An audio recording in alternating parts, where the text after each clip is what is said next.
Over the course of 10 centuries, Muslim pirates cruised the African and Mediterranean coastline, pillaging villages and seizing slaves. They would attack at pre-dawn on unexpected coastal towns. The Muslim raiders would kill as many of the non-Muslim older men and women as possible, collecting only young women and children to sell them into the slave markets of the Middle East as concubines or eunuchs. Many did not survive. Terrorizing Muslim pirates dispatched and commissioned from the surrounding Mediterranean countries, along with women and children passengers, and put them into this slavery. Many were never heard from again. The names of those who were captured by the Barbary pirates were read aloud each Sunday in their churches, just as those who were lost at sea. Some captives were held for ransom, but most of the money would have to be raised privately by widows and family friends and children, as Congress was unable to pay the full asking price. It started actually in 1784 when they began to attack our merchant ships. That was the lifeline of our fledgling country. Import-export was something that we really needed. And they started to attack our ships and to capture our people and our goods and actually enslave our people. It has been estimated by several sources that at the end of the conflict, over 30 years later, that they had kidnapped 1.25 million people and enslaved them, some of them trying to actually sell them back to us for a ransom. But it's just an amazing thing in our history that we have forgotten that we fought a group of nations, Algiers, Tunis, Morocco, and Tripoli, around the Mediterranean that were capturing our ships. We had no navy because, of course, our navy had been the Navy of Great Britain, and so we were separated from them, and these merchant ships were defenseless because the only type of cannon that they really had to speak of was normally used just to send a warning signal in the fog stating that they were there. And up to that time, international law had stipulated among nations that there was something called international waters, and within so many miles of any coastal area that ship had safe passage. Well, Muslim terrorists back in those days, these extremists that were called the Corsairs or pirates, began to attack in force in 1784. Actually, before that, they were beginning to attack our merchant ships, even while we were beginning to draw to an end the War for Independence. We gave 3 men the charge to go over and try to talk with some of these Muslim nations. They were very interesting men. One of the ambassadors to the Muslim nations surrounding the Mediterranean Sea was Thomas Jefferson. Another one was Benjamin Franklin. The third was John Adams, even before George Washington became the first president under the new Constitution.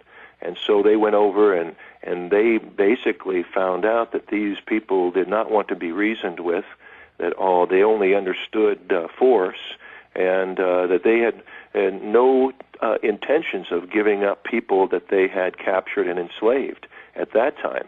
Well, George Washington became the President of the United States, and the war began in earnest.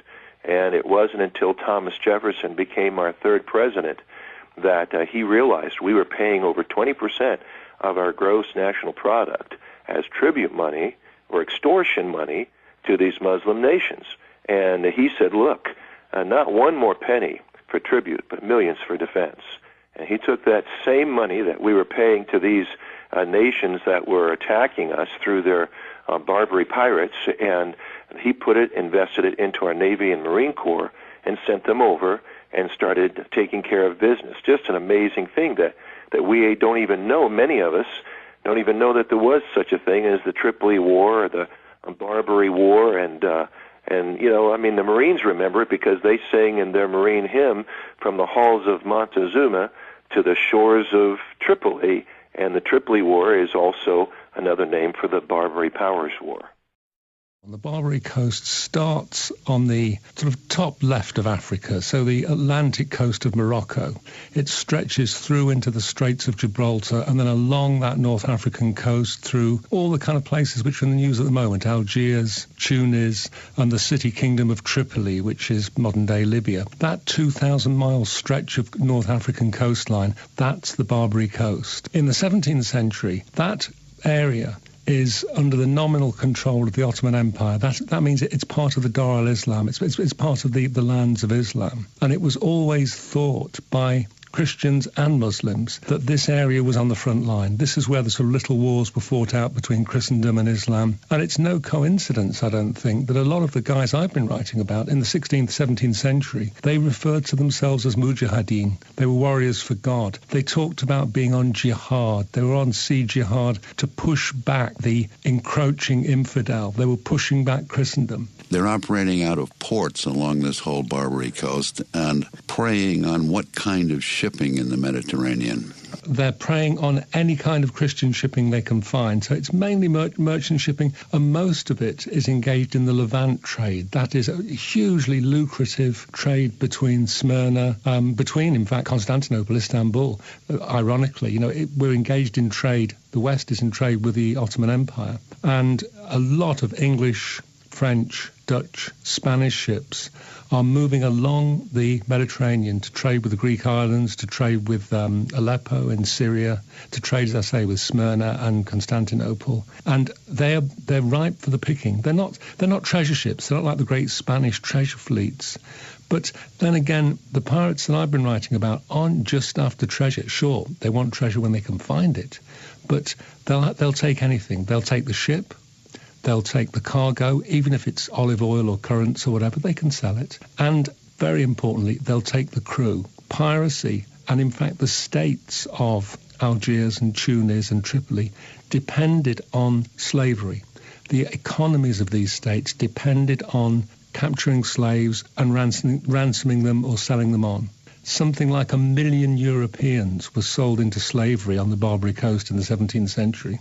That's an appalling number. I mean, men, women, children, and sold as what? As domestic servants, as galley slaves? All of those things, Lewis. And also, importantly, if they were well connected, they're held for ransom. So they can be sort of taken on as cheap labour, but also they're encouraged to write home to London or Bristol in England and to say, look, help, mum and dad, brothers, sisters, send money. I'm trapped here and my owner has set a price on my head, and the only way I'm going to get free is if you send money.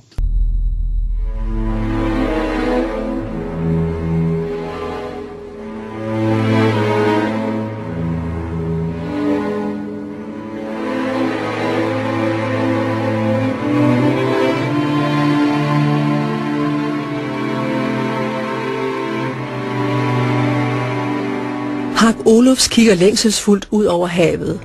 Han drømmer om at sejle ud, besøge fjerne lande, blive kaptajn ligesom sin far. Han er 12 år, og snart skal han begynde som skibsdreng på sin fars og onkels båd. Året er 1720. Hak Olufs drømme udspiller sig på den lille, dengang danske ø Amrum, langt ude i Vadehavet. Han aner ikke, at hans udlængsel og drømme om de fjerne lande snart skal gå i opfyldelse. Hak Olufs familie var en søfartsfamilie. Hans far var kaptajn og redder, og det kan man se, altså hele hans omgivelse levede af søfart.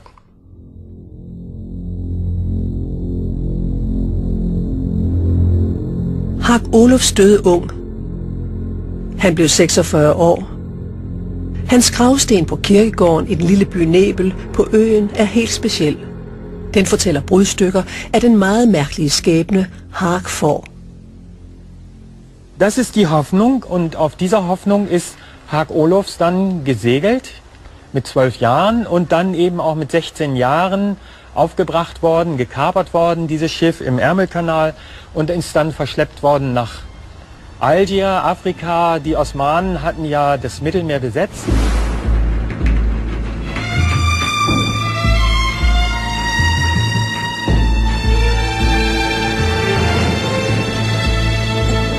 I 1724 er den nu 15-årige skibsdreng Hak Olofs på sin fars skib Håbet på vej fra Nantes i Frankrig hjemad mod Hamburg, da det bliver opbragt af kapere tæt på Scillyøerne ud for den engelske kanal.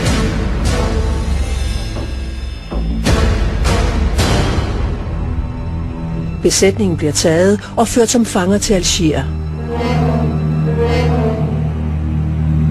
Drengen Hak Olofs og de andre ombord kommer til at dele skæbne med ca. 1 million europæere, der fra 1500-tallet og til 1830'erne ender som hvide slaver i Nordafrika.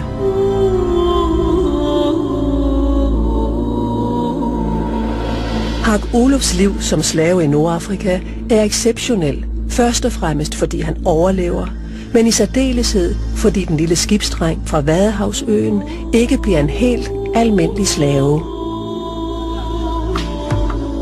Jeg blev solgt på torvet i Algier by for 1000 cartouches. Det svarer til 500 daler. Dagen efter blev jeg solgt videre til en anden med 100 cartouches profit. Hos den nye ejer var jeg i 14 dage. Jeg arbejdede i haven, hvor jeg samlede morbærblade til min ejers silkeorme. Og så bar jeg vand ind og holdt hans hus ryddeligt.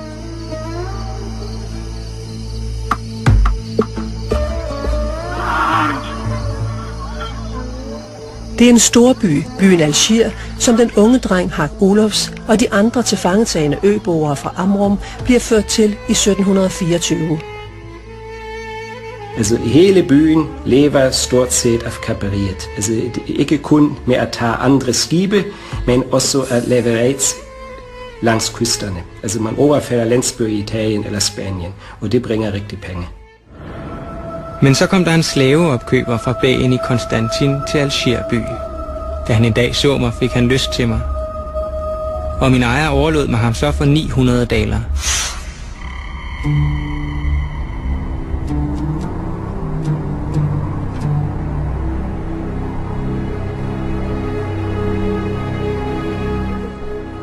Jeg kom nu til byen Konstantin, hvor min nye ejer, Ben Asin, kan sammenlignes med en lille konge. Da jeg kom i hans tjeneste, var han allerede en ældre herre. Han var temperamentsfuld, havde et sundt udseende, var hjertelig og havde stor krigserfaring.